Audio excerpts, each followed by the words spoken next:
Profil Robin Mirisola yang kirim kode siap perkuat timnas Indonesia. Cerita Demian Agustien, gelandang keturunan Jakarta yang berjuang di Inggris. Seruan Jay Itzes di locker room Venezia FC. Seruan PD lolos zona degradasi. Egy Maulana Fikri dicoret dari timnas Indonesia. Erick Thohir ungkap penyebabnya. Terungkap Emil Audero berkembang bersama Buffon, legenda kiper Italia. Erick Thohir minta masyarakat move on dari Shin Tae-yong. Patrick Kluivert akan awali era baru.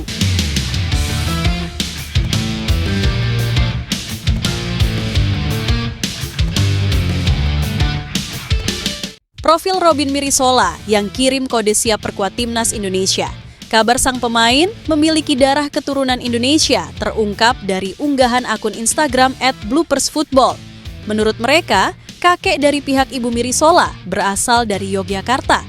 Striker muda potensial yang sudah dikonfirmasi langsung oleh sang pemainnya memiliki darah keturunan Indonesia dari sang kakek, ibunya yang berasal dari Yogyakarta, bunyi unggahan di akun tersebut. Menariknya, Mirisola langsung memberi kode siap memperkuat timnas Indonesia. Ia ikut berkomentar dalam unggahan itu. Pesepak bola berusia 18 tahun itu menuliskan emoji lambaian tangan di kolom komentar. Hal itu dianggap sebagai halo atau kode untuk memperkuat timnas Indonesia. Lantas, seperti apa profil Robin Mirisola? Sang pemain diketahui lahir di Belgia pada 8 Desember 2006. Saat ini ia berkostum Jong KRC Gent di Challenger Pro League, Divisi 2 Liga Belgia. Mirisola mengoleksi 6 gol dan 3 assist dari 15 kali penampilan di semua kompetisi. Catatan tersebut membuatnya sempat menarik perhatian klub-klub papan atas dunia. Mirisola sempat masuk dalam radar Juventus dan Marseille. Kedua tim besar itu tertarik dengan bakat yang dimiliki pemain timnas Belgia U19 tersebut. Mirisola memang saat ini aktif membela timnas Belgia U19. Namun, hal tersebut tak menghalanginya untuk dinaturalisasi menjadi WNI.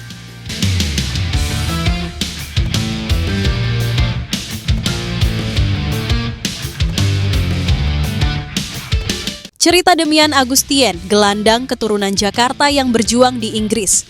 Demian Agustien adalah salah satu pemain keturunan Indonesia di Eropa. Gelandang berdarah Jakarta itu tengah membangun karier sepak bolanya di Inggris. Demian memulai karier sepak bolanya bersama tim muda West Bromwich Albion. Ia sebenarnya lahir dan besar di Belanda, namun karena alasan keluarga, Demian pindah ke Inggris. Kini, Demian bermain untuk Derby County U18. Musim ini, pemain yang berposisi gelandang serang itu rutin bermain di Premier League 2. Ia sudah turun di 10 pertandingan, mencetak 3 gol dan 5 assist. Demian juga sekali dimainkan di kompetisi yang lebih tinggi, yakni Premier League 2U21.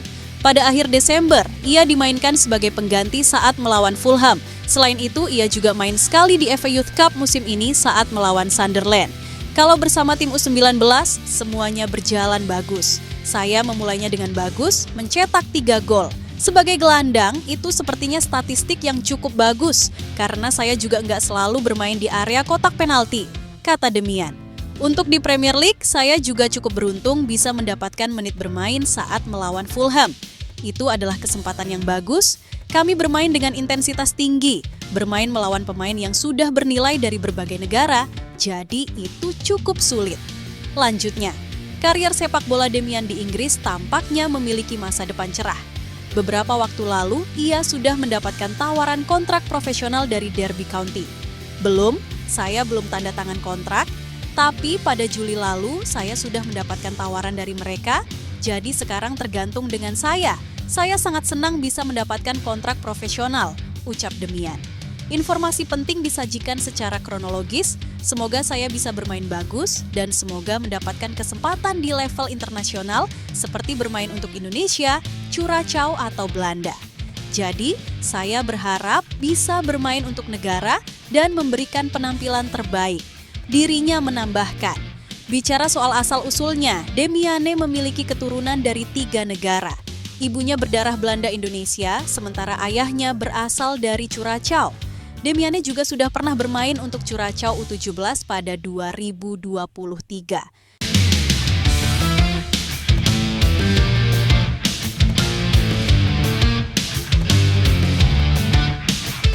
Gara-gara hal ini, pemain Bahrain ketar-ketir jelang hadapi Timnas Indonesia. Kiper tim nasional Timnas Bahrain, Syed Muhammad Jafar ketar-ketir jelang menghadapi Timnas Indonesia di kualifikasi Piala Dunia 2026 zona Asia. Pasalnya Jafar merasa Timnas Indonesia saat ini sama sulitnya seperti melawan Jepang.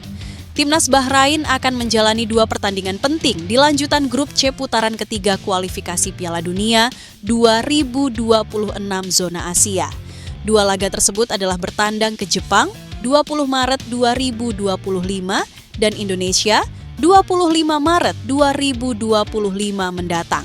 Bagi The Reds, julukan Timnas Bahrain, meraih poin dalam 2 pertandingan itu penting untuk menjaga asa lolos ke Piala Dunia 2026.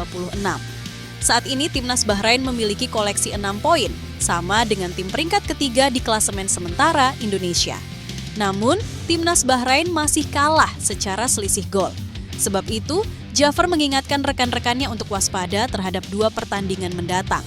Kiper berusia 39 tahun itu mengakui laga melawan Indonesia maupun Jepang sama sulitnya. Ini akan menjadi 2 pertandingan yang sulit, tetapi kami tahu bagaimana mengatasinya. Kami harus berjuang dan bermain untuk peluang kami, kata Jafar dikutip dari Gulf Daily News. Kami tahu Jepang adalah tim yang sangat besar. Mereka hampir lolos dan ingin menjamin kemenangan melawan kami, tetapi kami akan melakukan yang terbaik. Kami akan berjuang dan kami akan mencoba untuk mendapatkan keuntungan dari pertandingan ini, sambungnya. Seperti kata Jafar, Timnas Jepang sedang berambisi menjamin tiket lolos langsung ke Piala Dunia 2026. Samurai Biru julukan Timnas Jepang saat ini berada di puncak klasemen sementara dengan koleksi 16 poin. Walau begitu, Jafar menegaskan timnya tidak boleh gentar dengan kekuatan Jepang maupun Indonesia. Kiper Al-Muharrak mengatakan, The Reds siap membuat kejutan dalam 2 laga tersebut. Suasana di tim kami sangat bagus, para pemain berlatih dengan sangat baik, tukasnya.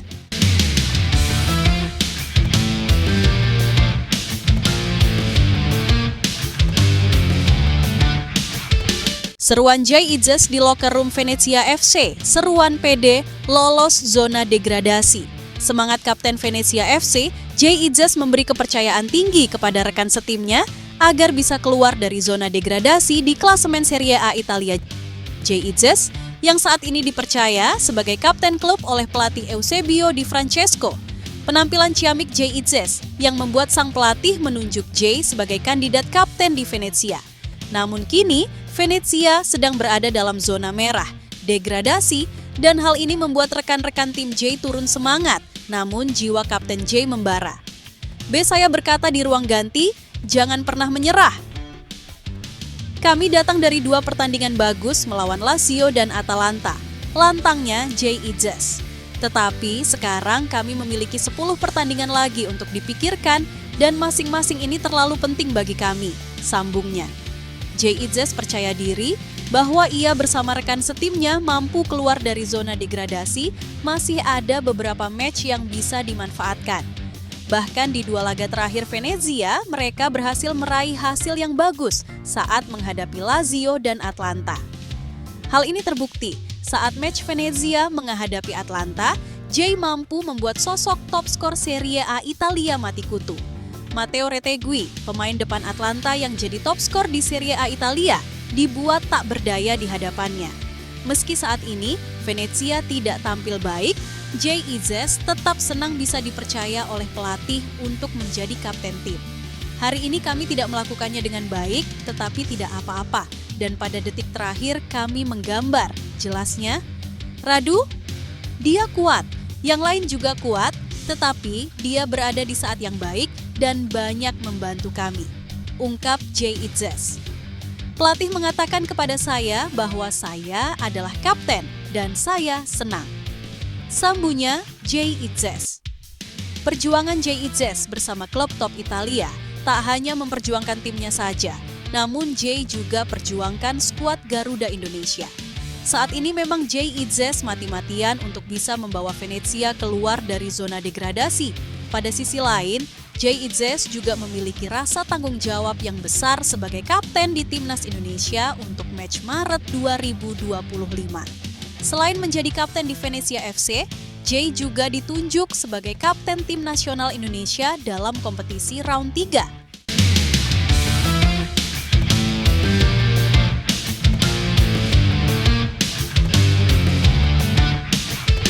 Egy Maulana Fikri dicoret dari timnas Indonesia. Erick Thohir ungkap penyebabnya. Ketua Umum PSSI Erick Thohir mengatakan bahwa Egy Maulana Fikri batal bergabung ke skuad timnas Indonesia untuk melawan Australia dan Bahrain. Pasalnya, Egy Maulana Fikri mengalami cedera. Kepastian itu disampaikan Erick Thohir di Jakarta, Jumat, 14 Maret 2025. Erick Thohir sangat menyayangkan absennya Egy Maulana Fikri membela timnas Indonesia. Pemain berusia 24 tahun itu sedang menampilkan performa meningkat bersama Dewa United di Liga 1 2024/2025. Tercatat, Egy Maulana Fikri sudah mencetak 11 gol dari 24 pertandingannya bersama Dewa United. Sebelumnya pelatih Dewa United, Jan Olde Rickering, sudah mengatakan bahwa Egy Maulana Fikri cedera. Ia sempat mempertanyakan pemanggilan Egy Maulana Fikri ke timnas Indonesia. Egy Maulana Fikri sudah 2 pertandingan absen membela Dewa United saat melawan Semen Padang dan Borneo FC. Terakhir kali Egy Maulana Fikri bermain saat Dewa United melawan Persik Kediri. Itu pun hanya 58 menit karena diganti oleh Septian Bagaskara. Adapun pelatih timnas Indonesia, Patrick Kluivert, sudah memanggil 30 pemain untuk melawan Australia dan Bahrain. Dengan dicoretnya Egy Maulana Fikri, Patrick Kluivert hanya membawa 29 pemain ke Australia. Jadi kita punya slot 30 pemain ke Australia. Sayang sekali Egy Maulana Fikri cedera. Jadi hanya 29 pemain yang berangkat ke Australia. Nantinya akan dipilih lagi menjadi 23 pemain, kata Erick Thohir. Lebih lanjut, Erick Thohir mengatakan bahwa Joey Pelupesi, Emil Audero, dan Dean James sudah bisa membela timnas Indonesia melawan Australia dan Bahrain. Hal ini karena proses perpindahan federasi ketiga pemain tersebut sudah selesai. Alhamdulillah sudah disetujui oleh FIFA untuk pindah federasi, kata Erick Thohir. Kata Erick Thohir, ofisial tim pelatih timnas Indonesia sudah berkumpul semuanya di Jakarta. Untuk para pemain yang dipanggil, diharapkan datang pada Minggu, 16 Maret 2025. Pemain-pemain yang kumpul di Jakarta itu berasal dari kompetisi Liga 1 2024-2025. Setidaknya ada 7 pemain dari Liga 1 2024-2025 yang dipanggil Patrick Kluivert ke timnas Indonesia, yakni Nadeo Argawinata, Septian Bagaskara, Ricky Kambuaya, Hernando Ari, Rizky Ridho, Muhammad Ferrari, Ramadan Sananta, dan Hoki Caraka. Insya Allah nanti malam saya ada rencana makan malam bersama dengan tim pelatih timnas Indonesia untuk mereview segala persiapan. Beberapa pemain akan berangkat ke Jakarta besok, tapi tim ini semuanya akan jalan ke Australia pada 16 Maret 2025, kata Erick Thohir.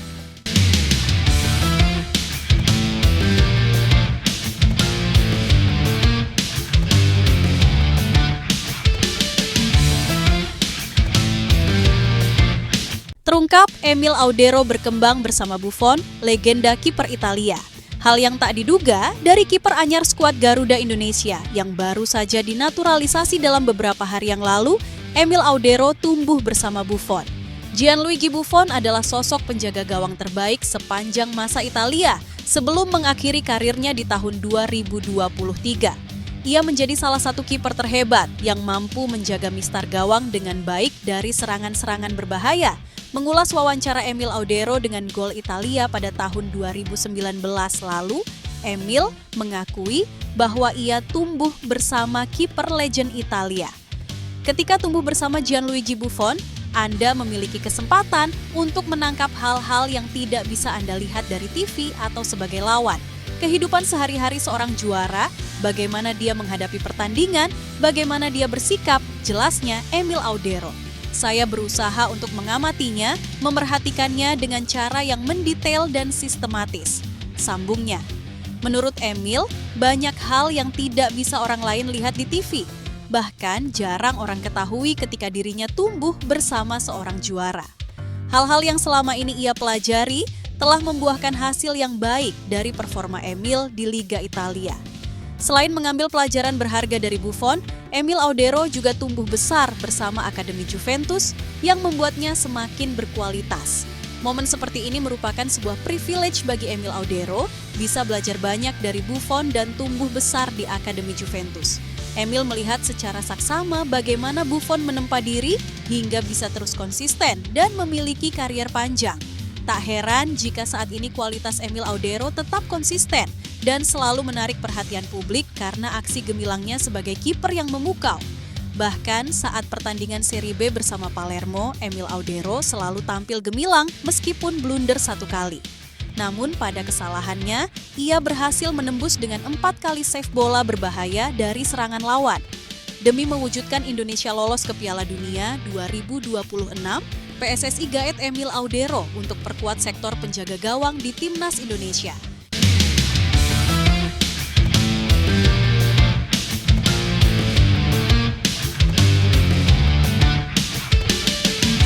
Efek Patrick Kluivert, Maes Hilgers, sebut pemain makin semangat bela Timnas Indonesia. Keputusan PSSI menunjuk Patrick Kluivert sebagai pelatih Timnas Indonesia tampaknya memberikan dampak positif untuk para pemain. Sebab menurut Maes Hilgers, kini para pemain Garuda semakin bersemangat membela Timnas Indonesia asuhan Kluivert tersebut. Sebagai pemain, Maes turut memperhatikan perkembangan dan situasi di Timnas Indonesia. Bek FC Twente itu mengakui kehadiran pelatih baru terutama karena sosok Patrick Kluivert berhasil membakar semangat para pemain Timnas Indonesia. Itu, kehadiran Patrick Kluivert menciptakan antusiasme, tutur Maes dikutip dari Voetbal Internasional. Sebab diketahui, Patrick Kluivert memang bukan sosok yang asing di dunia sepak bola. Pelatih berusia 48 tahun itu pernah menjadi striker di berbagai klub besar seperti Ajax Amsterdam, Barcelona, hingga AC Milan sebelum memutuskan pensiun pada 2008. Maes juga mengakui kehadiran beberapa sosok baru di Timnas Indonesia membuatnya lebih bersemangat. Dia berjanji untuk terus berkembang agar bisa mewujudkan mimpi skuad Garuda di kancah sepak bola dunia. Kami mendapatkan semakin banyak pemain terkenal di tim dan dengan pelatih nasional baru kami akan terus meningkatkan diri kami sebagai pemain, tandasnya. Terkait sosok baru, Timnas Indonesia memang akan memainkan sejumlah pemain yang naturalisasi tambahan seperti Ole Romeni, Joey Pelupesi, Emil Audero, dan Dean James. Belum lagi nama seperti Septian Bagaskara yang juga berpotensi menjalani laga debut jika dimainkan di laga Timnas Indonesia versus Australia atau Bahrain. Jadi, secara kekuatan Garuda memang makin kuat.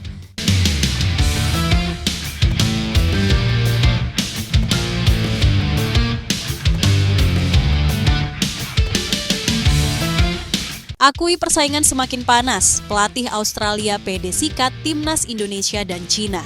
Pelatih Timnas Australia, Tony Popovich, percaya diri bisa mengunci 6 poin dari Timnas Indonesia dan China. Australia akan melanjutkan pertarungan di putaran ketiga kualifikasi Piala Dunia 2026 zona Asia. Menariknya, Socceroos kali ini tidak bisa datang dengan skuad terbaiknya karena mengalami badai cedera. Beberapa pemain kunci mereka harus absen, tetapi kondisi ini membuat 6 debutan mendapatkan panggilan. Tony Popovich menjelaskan, laga melawan Indonesia pada 20 Maret nanti sangat krusial. Tentunya, ini jadi momentum penting agar mereka bisa mengunci 1 tiket ke Piala Dunia 2026. Dia berharap 2 pertandingan di bulan Maret ini bisa mereka manfaatkan dengan baik. 3 poin selalu penting, jelas pertandingan semakin dekat. Tetapi, saya pikir itu adalah pendekatan yang sama, seperti ketika saya masuk melawan Cina, kata Tony Popovich dilansir dari laman Socceroos. Australia sementara berada di posisi kedua klasemen grup C di bawah Jepang. Namun, 4 tim di bawah mereka sama-sama memiliki 6 poin dan berpotensi mengambil alih posisi mereka.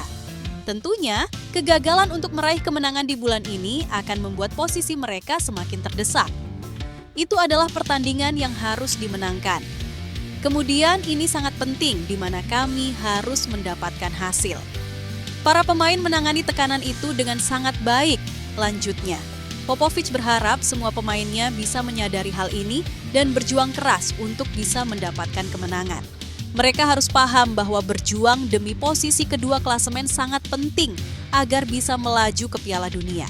Selain itu, persaingan yang ketat membuat mereka tidak boleh gagal dan kemenangan akan jadi misi utama.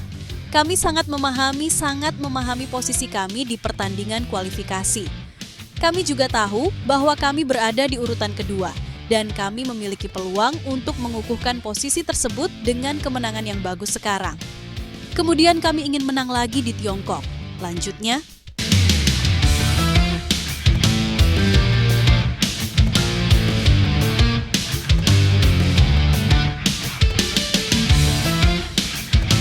Erick Thohir minta masyarakat move on dari Shin Tae-yong. Patrick Kluivert akan awali era baru.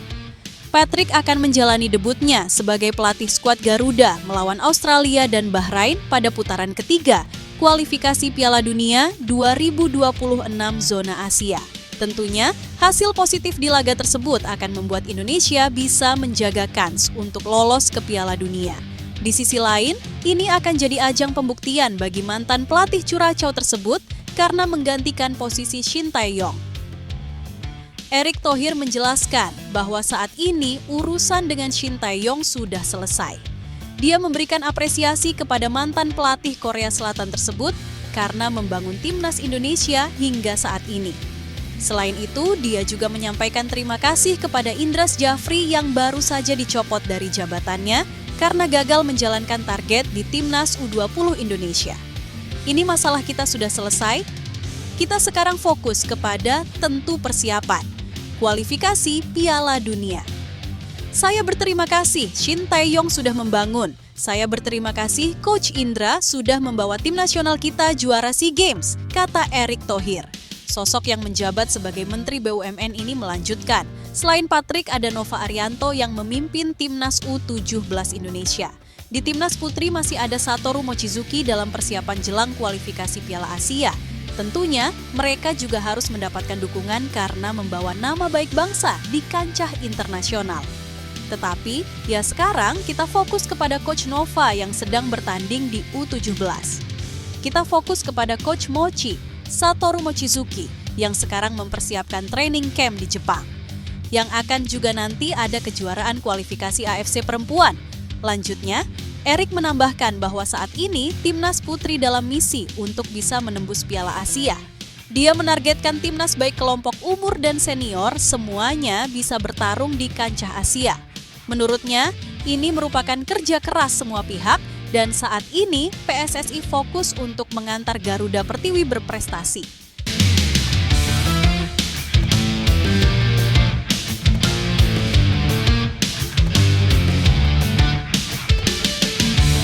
Jalani latihan menyakitkan ala Nova Arianto, Timnas U17 Indonesia. Sempat kaget.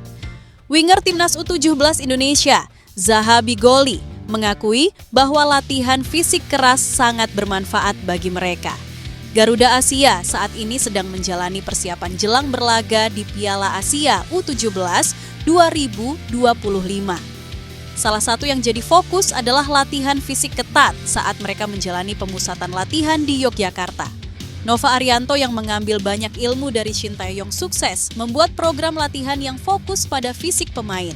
Hasilnya, dalam unggahan gambar di media sosial terlihat pemain saat ini tampak lebih berotot. Zaha Bigoli menjelaskan bahwa persiapan Timnas U17 Indonesia sampai saat ini berjalan baik. Mereka juga mengasah aspek taktikal saat pemusatan latihan di Bogor dan Bandung sebelum terbang ke Dubai. Kami sudah mempersiapkan latihan di Bogor ini, taktikal, penyelesaian akhir, agar siap Piala Asia dari saat ke Dubai sampai ke Arab, kata Zaha Bigoli. Salah satu yang jadi sorotan adalah latihan fisik yang diterima semua pemain. Mereka menjalani 3 sesi latihan selama pemusatan latihan kali ini. Selain itu, ada sesi fisik yang membuat pemain saat memiliki kondisi fisik yang lebih ideal. Dia menyadari bahwa latihan ini cukup penting, terutama untuk mempersiapkan mental. Ada latihan di gym, core, skipping. Ada latihan pagi, siang, terus sore lagi. Ya, merasa lebih enak sebelumnya latihan body otot, saat dikasih program banyak dapat perbedaan dari gym, badan lebih kuat.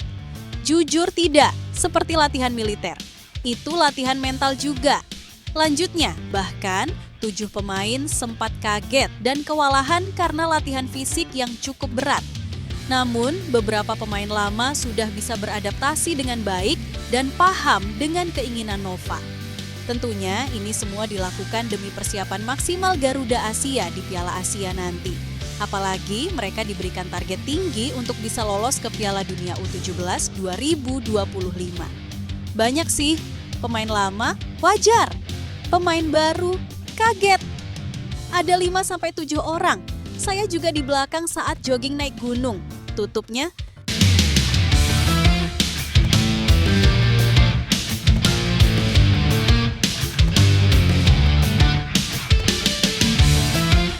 Bharati Cup Internasional 2025 kompetisi level global sekaligus menikmati pesona wisata Jawa Timur. Bharati Cup Internasional 2025 siap digelar di Jawa Timur pada 15 sampai 20 April. Kompetisi ini merupakan kolaborasi antara Bangga Merah Putih, Bharati Mendunia, sebuah program pengembangan talenta sepak bola usia muda bersama dengan pemerintah Kota Surabaya. Bharati Cup International East Java 2025 merupakan turnamen sepak bola terbesar dan spektakuler. Ajang ini diikuti 112 tim U13, U14, dan U15 dari 14 provinsi di Indonesia dan peserta dari 7 negara. Turnamen sepak bola ini akan mempertemukan akademi-akademi sepak bola terbaik dari Indonesia dan seluruh dunia seperti Rayo Vallecano, Spanyol, Argentine Football Association Academy, Argentina, klub dari Jepang yaitu Avispa Fukuoka, Kashiwa Reysol, Kashima Antlers, dan Ventforet Kofu. Kemudian klub dari India yaitu FC Bengaluru, KV Sports, dan Community Football Club India, CFCI, serta KL Rovers, Malaysia, Faithful Manuvi, Victoria Institution, Malaysia. Turnamen ini akan berlangsung di stadion ternama di Jawa Timur, seperti Lapangan Bogowonto dan Lapangan Tor, Surabaya, Gelora Joko Samudro dan Lapangan ABC, Gelora Bung Tomo, Gresik, Sidoarjo, Lapangan Jenggolo dan Gelora Delta Sidoarjo, Sidoarjo. Untuk opening ceremony dan laga final akan digelar di Stadion Gelora 10 November yang memiliki nilai sejarah perjuangan kota Surabaya. Krishna W. Marsis berharap agar ajang ini memberikan benefit bagi kota di Jawa Timur seperti pariwisata, kuliner, dan lain-lainnya. Kami menyampaikan terima kasih kepada Wali Kota Surabaya Bapak Eri Cahyadi dan Wakil Wali Kota Surabaya Bapak Armuji yang telah mendukung Bharati Cup 2025. Semoga berjalan lancar dan memberikan banyak manfaat bagi Surabaya dan kota-kota lainnya di Jawa Timur, ujar Krishna dalam konferensi pers. Sepak bola Indonesia hingga diskusi dengan pelatih dan pemain lokal. Krishna menilai kompetisi ini akan menjadi kesempatan baik bagi para talenta muda untuk merasakan atmosfer kompetisi tingkat internasional karena ajang ini diikuti oleh klub-klub elit dunia. Bharati Cup 2025 juga menjadi ajang prestisius bagi para talenta muda untuk unjuk gigi, memperlihatkan kemampuan terbaik dan sebagai jenjang menuju karier sepak bola profesional.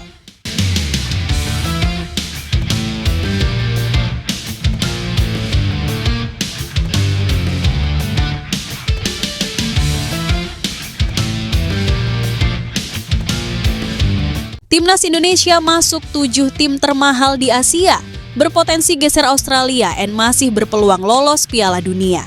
Berdasarkan data dari Transfermarkt, harga pasaran skuad Garuda mencapai 30,95 juta euro atau sekitar 547 miliar.